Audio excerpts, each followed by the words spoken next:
You can wake up feeling normal, move through your usual routine, and still spend the entire day quietly draining your brain without realizing it. Nothing feels dramatic at first. You just notice that focus disappears faster, your mind feels heavier, and simple things take more effort than they should. The strange part is that the cause may not look unhealthy at all. In fact, some of these habits are so common that people repeat them every day without questioning them. But once you recognize what they are doing in the background, a lot of that unexplained mental fatigue starts to make sense. 7. Training your brain to expect interruption. Your morning begins, you reach for your phone, there is a message, you answer it. While answering, another notification appears, you open it. Then you remember something you wanted to search for, you search it. A headline catches your attention. You read half of it, a short video starts, then another. 10 minutes later, you have consumed information from 6 different places, but completed almost nothing, and the day has barely begun. This habit looks harmless because each interruption lasts only a few seconds. But the real cost is not the interruption itself, it is what repeated interruption teaches your attention to expect. Your brain begins operating as though everything may change at any moment. Instead of settling deeply into one thought, it keeps part of its attention available for the next signal, the next vibration, the next tab, the next message, the next sound, the next interesting thing. Researchers studying heavy media multitasking have found associations with greater susceptibility to irrelevant information and, in some studies, poorer working memory performance. Not every study finds identical effects, so this is not proof that using several forms of media permanently damages your brain. But the broader lesson is useful. Repeatedly switching attention can make sustained concentration harder in the moment. And sustained concentration is not a luxury. It is how you understand something difficult. It is how you solve a problem that does not give you an immediate answer. It is how you listen carefully enough to remember what another person said. It is how you read beyond the first paragraph. It is how you create instead of merely reacting. The danger is that fragmented attention can feel busy. You answered messages. I checked the weather. Read the news. I looked at the email, watched 3 clips, opened a document, moved between several conversations. Your brain feels tired, so you assume you worked hard, but mental fatigue and meaningful progress are not the same thing. Sometimes you are tired because your attention spent the entire day changing direction. Imagine driving through a city where every 20 meters someone forces you to turn. Left, right, stop, reverse, left again. Even if you travel only a short distance, the drive becomes exhausting. Attention works similarly. Every switch requires you to disengage from one mental context and enter another. The previous thought does not always disappear immediately either. Part of your mind may still be carrying it while you attempt the next task. That is why you can sit at your desk for 3 hours and finish the day wondering where the time went. You were present physically. Your attention was everywhere. The solution is not abandoning technology. It is stopping technology from deciding the rhythm of your brain. Start with one protected block, 20 minutes, 30 minutes, maybe 45, one task, phone away, unnecessary tabs closed, no checking messages because you reached a difficult sentence, no opening social media because the work became slightly boring. Stay, that single word matters. Stay with the paragraph. Stay with the spreadsheet. Stay with the conversation. Stay with the problem after the first easy answer fails. At first you may feel uncomfortable. That discomfort can fool you into believing you need stimulation. Often you do not. Your attention has simply become accustomed to novelty. Give it time to settle. There is also one surprisingly powerful rule. Do not make every empty moment an information moment. You are waiting for the elevator. You do not need your phone. Standing in line? You can stand. A friend is 2 minutes late? Let 2 minutes remain 2 minutes. These small gaps allow the brain to stop receiving and start processing. You may notice thoughts finishing themselves. You remember something important. A solution appears. An emotion becomes clearer. An idea connects to another idea. Silence is not wasted bandwidth. Sometimes it is where your mind finally catches up with your life. If your brain never receives a moment without input, it spends the entire day opening doors and almost no time exploring the rooms. So habit number 7 is not simply using your phone too much. That is too vague. The real habit is teaching your attention that it never has to stay anywhere for long. Break that pattern. Because the next habit drains the brain in the opposite way. Instead of making your attention move too often, it keeps your entire body still for far too long. 6. Sitting for hours without breaking the pattern. You sit down to work at 9. At 11 you realize you have barely moved. Lunch arrives at the desk, then another meeting, another hour, another screen. By late afternoon, your body feels heavy and your mind feels strangely dull. You assume your brain needs caffeine. What it may need first is movement. Modern life allows something the human body was never especially good at, staying almost completely still while the brain is expected to perform for hours. We drive sitting, work sitting, eat sitting, relax sitting, watch entertainment while sitting. Then we wonder why our energy seems trapped. The evidence connecting sedentary behavior and cognition is still developing, and it is more complicated than simply saying, sitting makes you stupid. Some research finds associations between greater sedentary time and poorer cognitive or brain health measures, especially in older adults, while other reviews describe the relationship as weak or dependent on the type of sedentary activity. That nuance matters. Reading a demanding book while seated is not cognitively identical to watching random videos for 3 hours. Sitting itself is not a moral failure. The practical problem is uninterrupted immobility. Your body begins feeling stale, your posture collapses, your eyes remain fixed at one distance. Your breathing may become shallow, mental effort starts feeling heavier, and because fatigue arrives gradually, you often respond by pushing harder rather than changing state. Try something different. When concentration begins falling, do not immediately reach for stimulation. Stand, walk for a few minutes, stretch, refill your water, climb a flight of stairs, step outside if possible. You are not abandoning the work, you are interrupting the physical condition in which the work has become difficult. Research on breaking up prolonged sitting has produced mixed results, but some experimental studies have reported improvements in areas such as attention, working memory, or cognitive flexibility after movement breaks. The important word is break. You do not need to transform every workday into a workout. Think smaller. Every hour, ask, how long have I been in exactly the same position? If the answer surprises you, move. Even better, attach movement to things you already do. Take phone calls standing. Walk while thinking through a problem. Place water far enough away that refilling it requires getting up. Use stairs for 1 or 2 floors. Walk for a few minutes after lunch.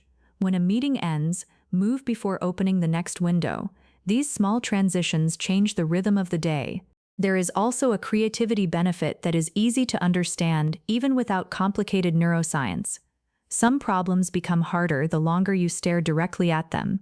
You are trying to write one sentence. Nothing works. You keep looking at the same words. Your mind circles the same possibilities.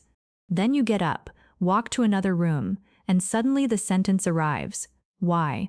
Sometimes the solution was not missing. Your thinking had become stuck inside one narrow loop. Changing physical context can interrupt that loop. This is especially useful when you confuse effort with effectiveness. You tell yourself, I cannot stop. I need to finish this. But 20 exhausted minutes may produce less than 5 clear minutes after a brief reset. A strong brain is not one that can remain chained to a chair indefinitely. It is one you manage intelligently.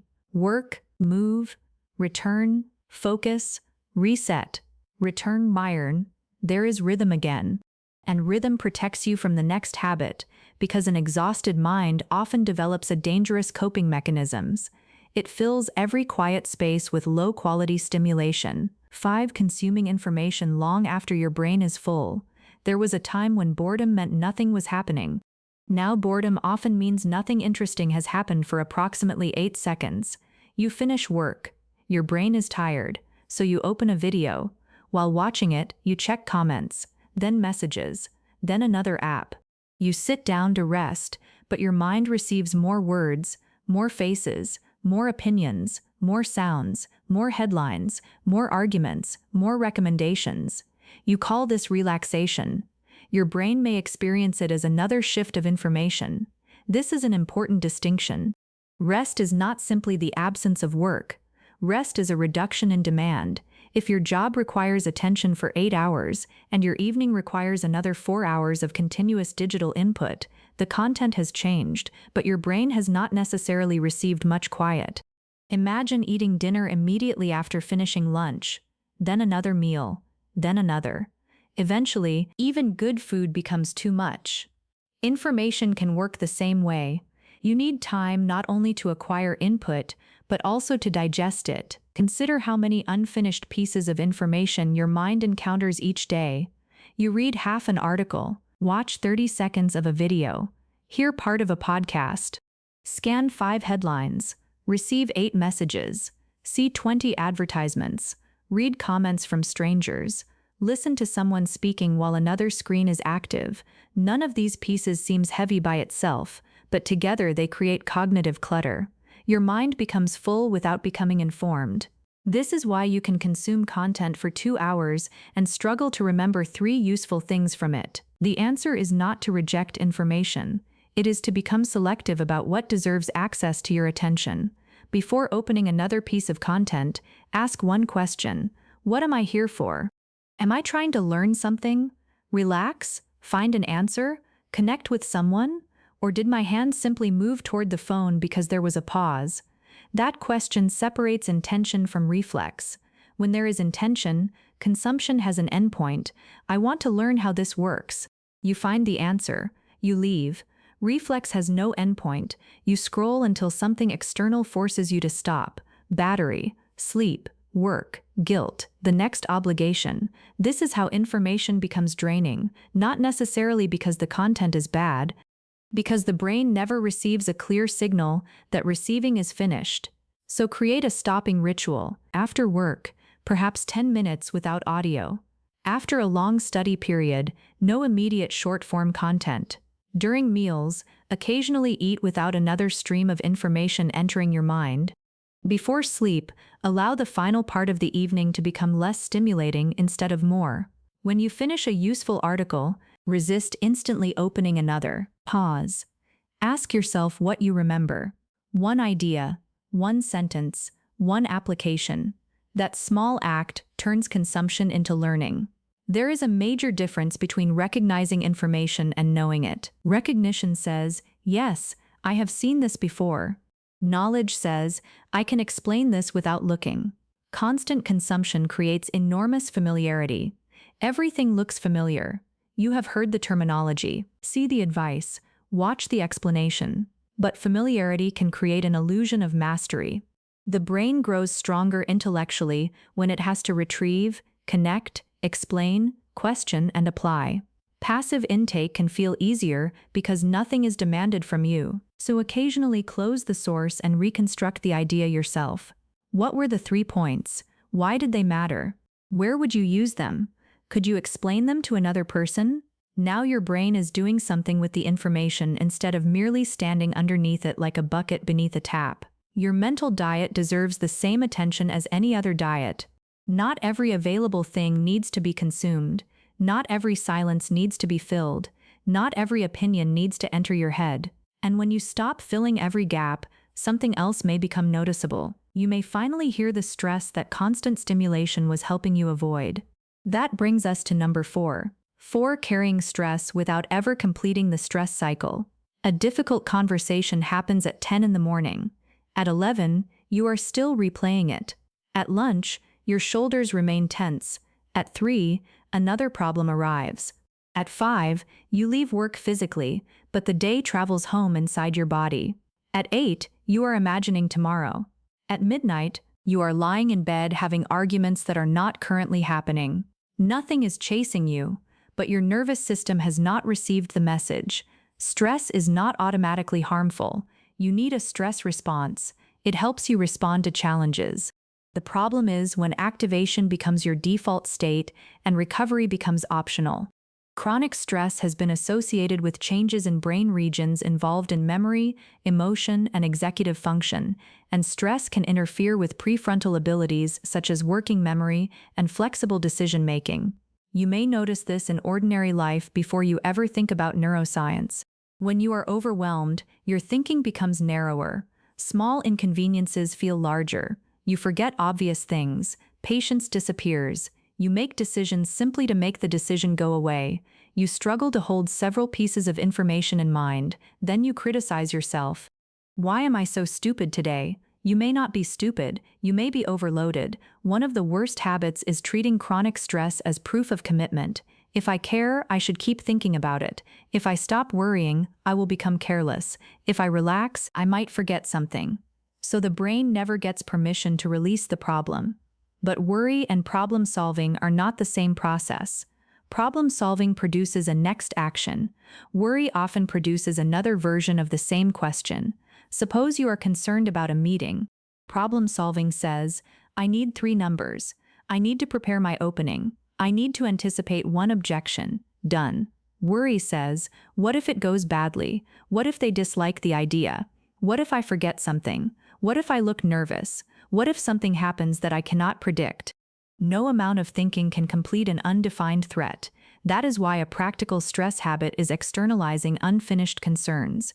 Write the problem. Write the next action. Write when you will take it. Then stop asking your brain to hold it continuously. Your mind is excellent at thinking. It is a terrible storage cupboard. Another useful practice is creating a transition after stressful periods.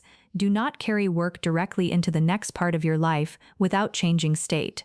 Walk, shower, exercise, cook, sit outside, pray, journal, talk to someone you trust. The specific activity matters less than the message. That part of the day has ended. This is not avoidance. You are not pretending the problem does not exist. You are preventing the problem from occupying every mental room in your house. Pay attention to physical tension too. Stress can hide in the body long after the thought changes. Jaw tight, hands clenched, shoulders raised, breath shallow, forehead tense. Check these areas several times a day. Not because relaxing your jaw will magically solve your life, because the body can keep reinforcing a state of alarm. Release what you can release, then distinguish between pressure you can act on and pressure you can only carry. If you can act, act. If you cannot act yet, schedule the action. If no action exists, repeating the thought may simply be rehearsal for suffering. Protecting the brain does not mean creating a life without difficulty. That life does not exist. It means building recovery into a difficult life. Stress, recover, effort, recover, conflict, recover, challenge, recover. Without that second half, the system remains permanently switched on. And when a stressed brain becomes tired enough, another habit appears almost automatically. You stop giving your body the basic inputs it needs and try to replace them with willpower. 3. Running your day on energy spikes instead of stable basics. There is a familiar pattern. You wake tired. Instead of asking why, you reach for caffeine. You skip a proper meal because you are busy. Hours pass, you barely drink water. Energy crashes. You eat whatever is fastest. Then you use sugar, another coffee, or another stimulating break to force your attention back online. For a while it works, then you crash again. The problem is not coffee, it is not enjoying something sweet, it is not occasionally having a chaotic day. The brain-draining habit is treating basic physical maintenance as optional and emergency stimulation as the solution. Your brain is part of your body. That statement is obvious, yet many people live as though mental performance exists separately from physical conditions.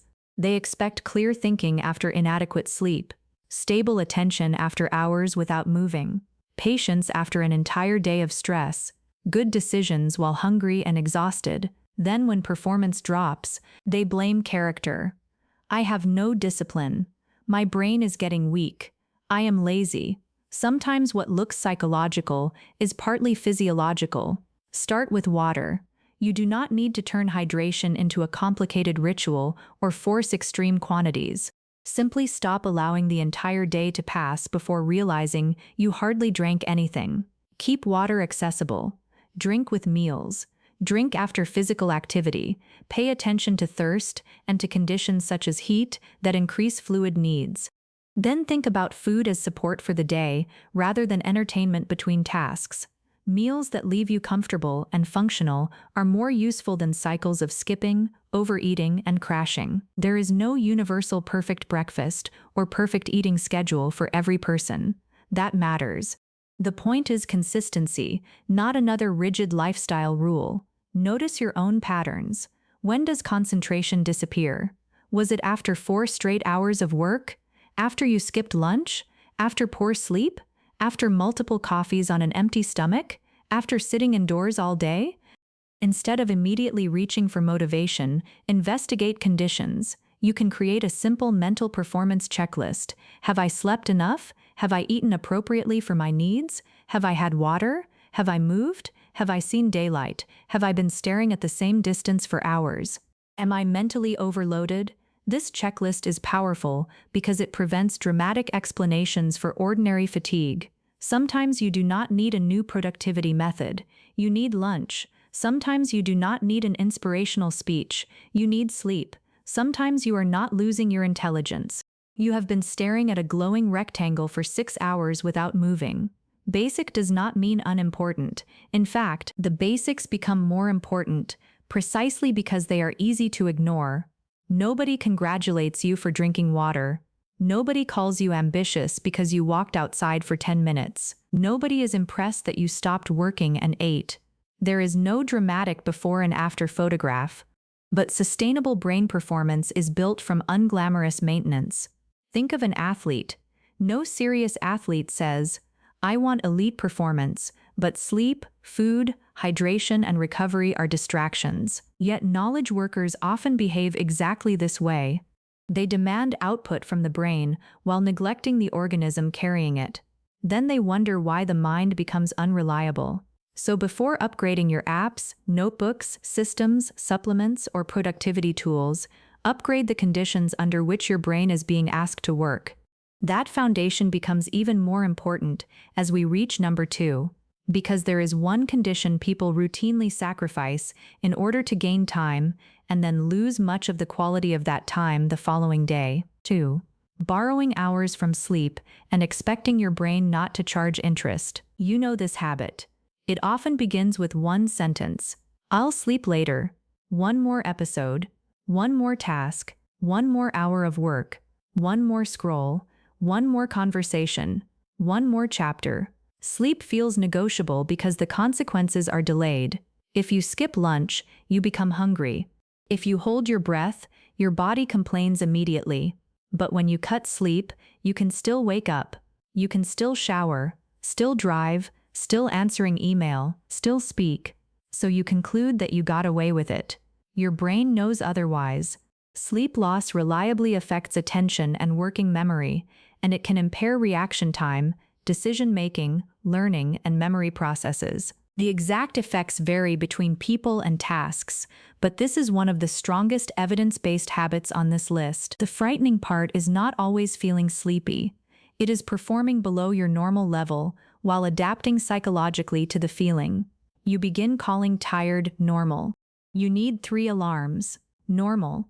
You cannot focus until coffee. Normal. You reread simple emails. Normal. You become irritable over small things. Normal. You forget names and appointments. Normal. You struggle to think clearly late in the afternoon. Normal.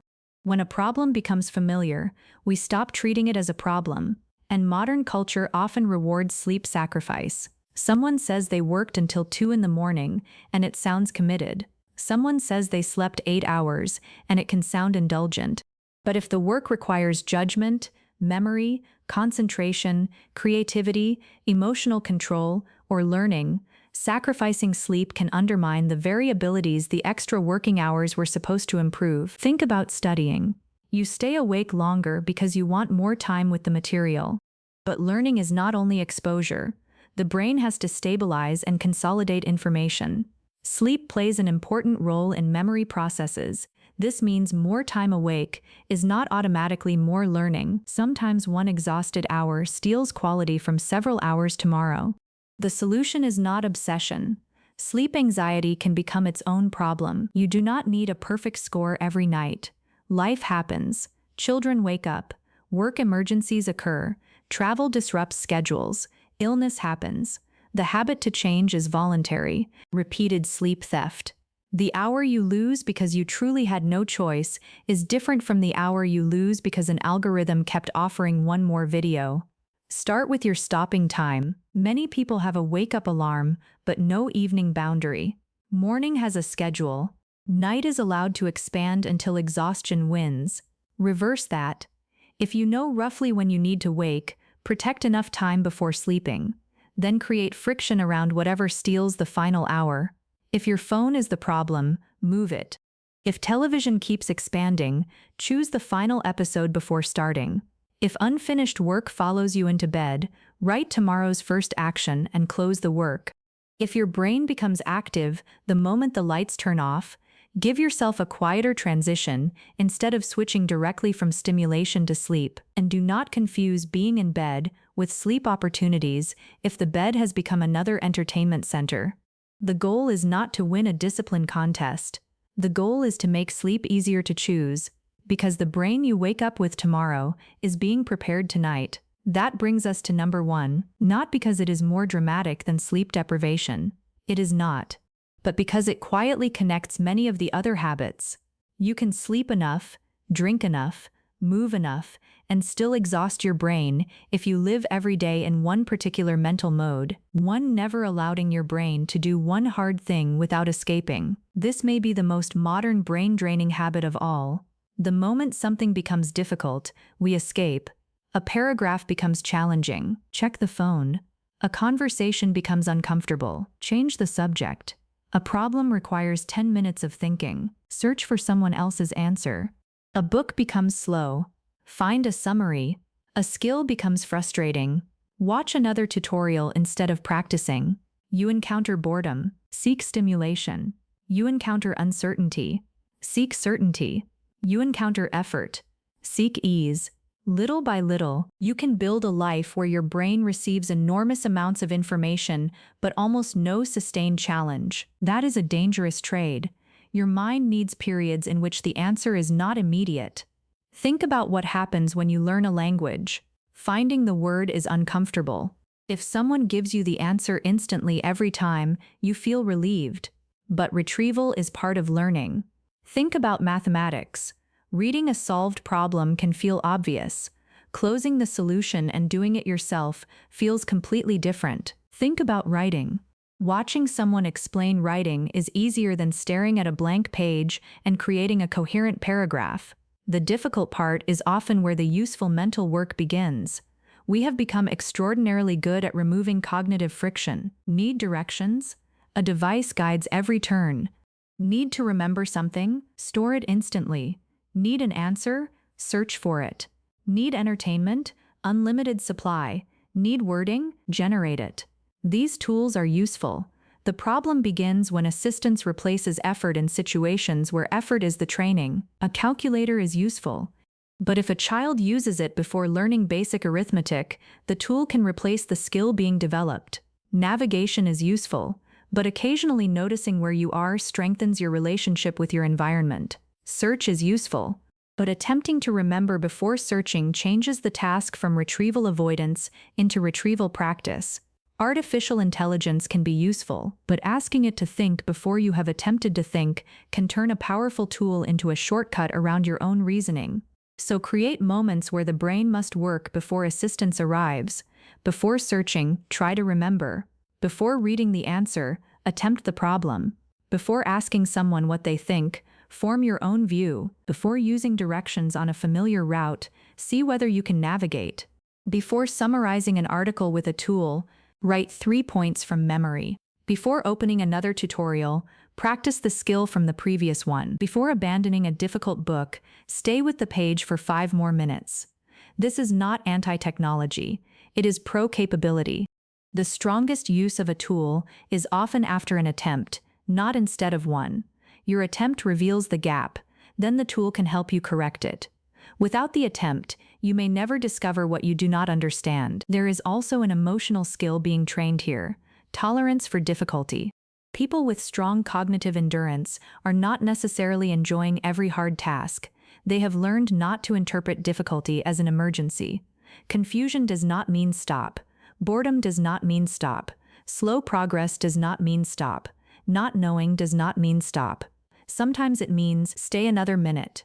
Read it again. Try another approach. Break the problem smaller. Write the bad first sentence. Sit with the uncertainty. Let your brain struggle productively. This is where deep competence grows, not in constant strain, not in punishing yourself, but in regular encounters with problems that require more than an immediate reaction. Choose one hard thing each day. Read 10 pages of something that demands attention. Learn 5 words and retrieve them without looking. Practice an instrument. Solve a puzzle. Write from memory. Study something outside your expertise. Have a thoughtful conversation without checking your phone. Cook something that requires following a sequence. Learn how an object works. Create instead of consume. The activity is less important than the quality of engagement. Your brain should occasionally experience the satisfaction of moving from, I don't know, to, wait, to, I think I understand, to, I can do it. That sequence is disappearing from many people's lives because the answer arrives too quickly. But the answer is not always the valuable part. Sometimes the valuable part is the mind you build while reaching it. Now, look back at all 7 habits. The pattern becomes clear. Constant interruption prevents depth. Too much uninterrupted sitting drains physical energy. Endless information consumption prevents mental quiet. Unresolved stress keeps the system activated. Neglecting basic physical needs makes cognitive performance harder. Sleep sacrifice removes recovery. Escaping every difficult mental task removes challenges. Notice what the solution is not. You do not need to become obsessed with brain optimization. You do not need 20 supplements. You do not need an impossible morning routine. You do not need to live without technology. You do not need to calculate every minute of your day. The answer is simpler. Give your brain what modern life often removes: depth, movement, silence, recovery, basic physical care, sleep, challenge. Not perfectly, regularly. And perhaps the most important change is becoming able to recognize the difference between something that feels good immediately and something that leaves your mind better afterwards. Scrolling may feel easier than reading. Staying up may feel better than ending the evening. Avoiding the difficult task may feel better than struggling with it. Remaining seated may feel easier than moving. Holding every worry in your head may feel responsible. Checking every notification may feel necessary. But immediate comfort and long-term usefulness are not always on the same side. Your brain does not need you to protect it from every difficult experience. It needs you to protect it from a life made entirely of distraction, depletion, and shallow recovery. That is the real reset, not adding more, removing what keeps draining the system. You do not need to change all 7 habits tomorrow. That would simply create another form of mental overload. Choose the one you recognized immediately, the habit you were hoping I would not mention. Protect 30 minutes of uninterrupted attention. Stand up during a long workday. Give your mind 10 minutes without input. Put one unfinished worry onto paper. Take care of the physical basics, protect tonight's sleep, or struggle with one difficult problem before reaching for the answer. Your brain is shaped by what you repeatedly ask it to do, so stop training it only to react, rush, switch, and escape. Give it the conditions to focus, recover, remember, and think again.